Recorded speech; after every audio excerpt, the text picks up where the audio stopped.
Kia ora everybody. This lesson is for Year 11s to practice unpacking language in preparation for poetry analysis. So this lesson is about how you properly analyze quotes from poems. And this is important because we're going to move on to analyzing a full poem shortly, and these are the skills that you're going to need to be able to do that. So it's important that you note that any slide with a gold star here on the top right-hand corner of the screen is a slide that you need to copy into your notes. So either your English book or a Teams assignment. So anything with a star, you need to copy those notes. It's not every slide, but those notes are going to help build your understanding of poetry analysis as we move forward in the unit.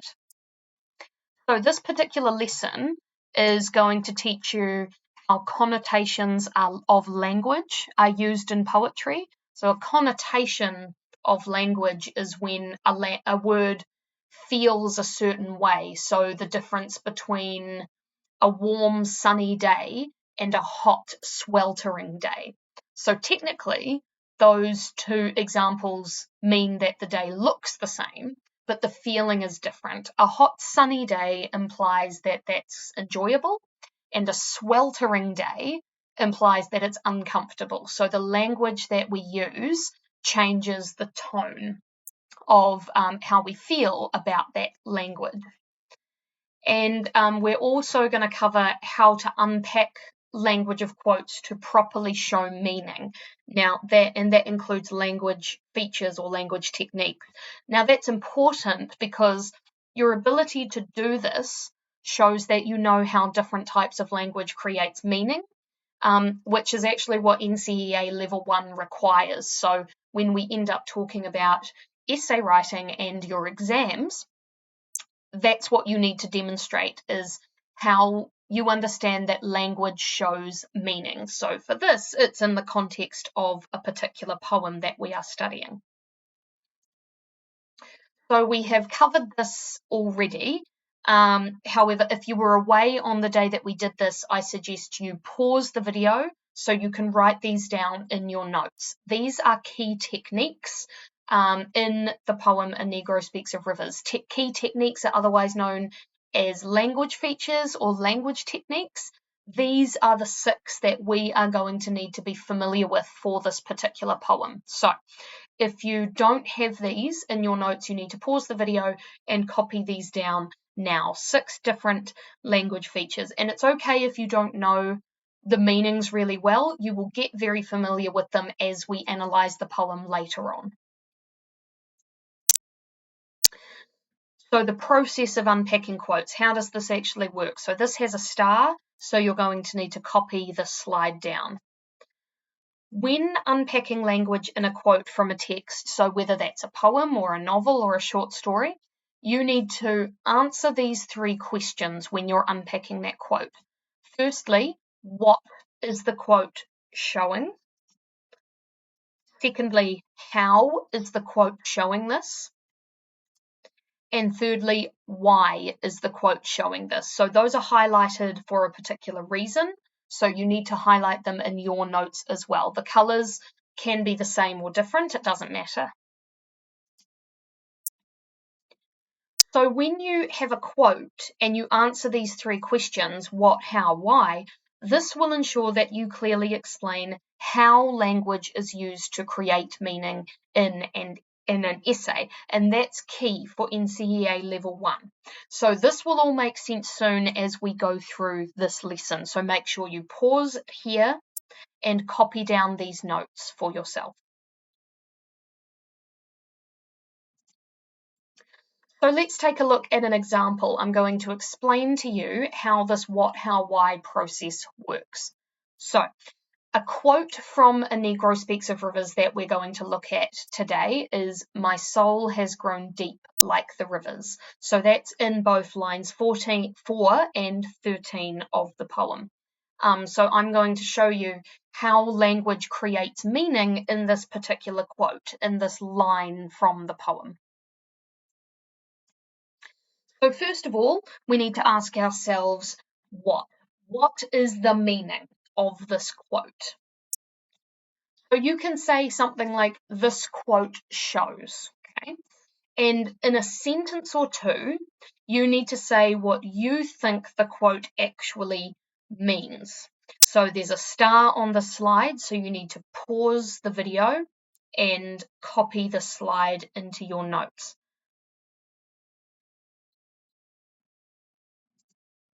So let's take a look at what that might actually look like. So here's the quote, my soul has grown deep like the rivers. So what is the quote showing us? This quote shows how African American people have strength in their own culture. Okay, one sentence. This quote shows how African American people have strength in their own culture. So what I'm saying is that this line from the poem means this. Okay, this line from the poem means this. This is how I am interpreting that. So step 2, you'll see the star on the slide, so you need to copy this down. The second step is, how is the meaning created? So in the what, you've said this is what the quote shows, this is what it means. So for how, you need to explain how you know that.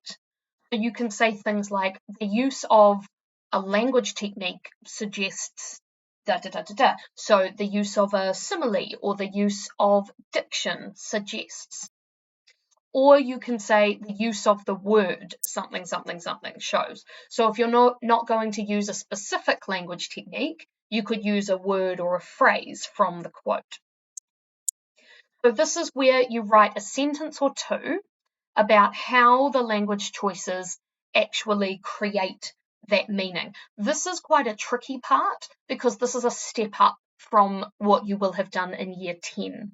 So make sure you pause the video and copy down the slide in your notes. Sometimes the way language works, it will be connotations of words, and other times it will be a specific language technique. But either way, you always need to explain how you are making meaning from that particular quote. So let's take a look at an example. So remember, this is our quote, my soul has grown deep like the rivers. We did the what. This quote shows how African American people have strength in their own culture. So how do I know this? The use of a simile compares his soul to a river. Rivers are strong, deep, and immovable. So he is saying that his soul and spirit have the same qualities. So that's the how related to that quote. I'm really explaining what the simile is actually doing. So we know it's a simile because it's got the quote has the word like in it. My soul has grown deep like the rivers.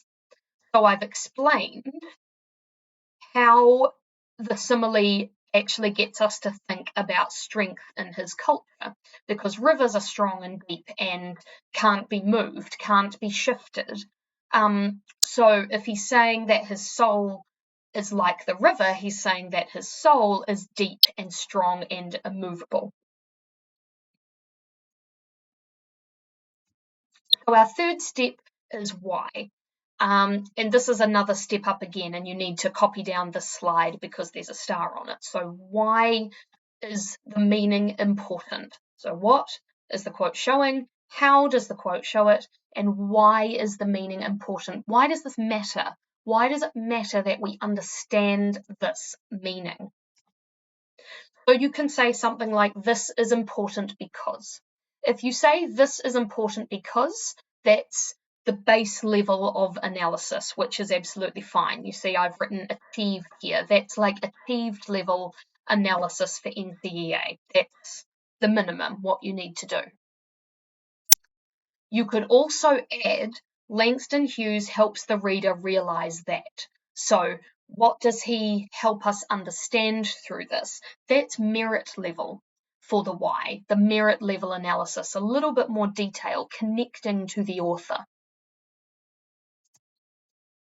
And you can go further and say he is drawing our attention to, which is more like excellence level, where you're really delving deep into what he wants us to think about and why.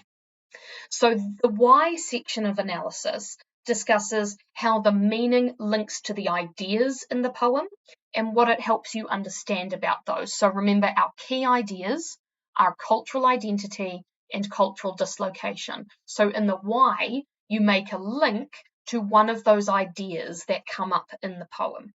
So make sure you pause the video so you can copy down the slide. Let's take a look at an example of the why. We've got the quote, "My soul has grown deep like the rivers." What? This quote shows how African American people have strength in their own culture. So how does it do that? The use of a simile compares his soul to a river. Rivers are strong, deep, and immovable, so he is saying that his soul and spirit have the same qualities. So step 3, why does it matter? Why is it important? This is important because Langston Hughes is telling us that the African American culture is strong. He feels secure and connected to his cultural identity because of this. Langston Hughes helps the reader to realize that even though African American people were dislocated from their history and culture due to slavery, they have been able to build a new cultural identity that is strong and resilient. He is drawing our attention to his pride in his identity. So you can see I've used all 3 suggested starters in this why. This is important because Langston Hughes helps the reader to realize, and he is drawing our attention to. So you can see how I've clearly explained by comparing his soul to a river using a simile why that actually matters and what we take away from that particular line of the poem. So this is everything put together so you can see it, okay? So you've got the what, the how, and the why. So you need to pause this videos to make sure that you copy down this slide. Make sure you get the colors right as well and write down what, how, why next to it, because that's really important. You can see how the what and the how are a couple of sentences. The why is quite long because I've used the 3 starters, and I've of course linked back to cultural identity and cultural dislocation because we know that's what the poem is actually about.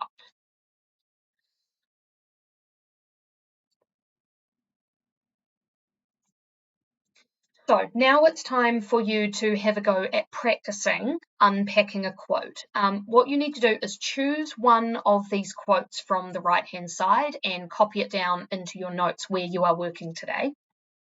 And I want you to have a go at writing a what, how, why response for this particular quote. It is important that you understand that this may be quite tricky, and that's because this is a whole new way of looking at language that you may have not done before in English. So if you're finding it a bit challenging, that's absolutely fine. That's expected because this is all new. What's really important is that you give it a go as best you can, even if it's just the what and the how, because the more that you do this, the more practice you get and the better it's going to be. So this is practice for when we actually analyze the poem. And doing this what, how, why will make your essay writing much more powerful and meaningful when we get to that point. So by doing these practices, you're setting yourself up well for when we analyze the whole poem together as a class, which is the next step. So for the rest of the time that you have for English today, you need to choose at least one of these quotes and unpack using what, how, why. If you can do more than one, that's even better. The more practice, the better. You can see you've got the quote, and then in the italics, I've identified possible language features or language techniques that you could unpack. Good luck.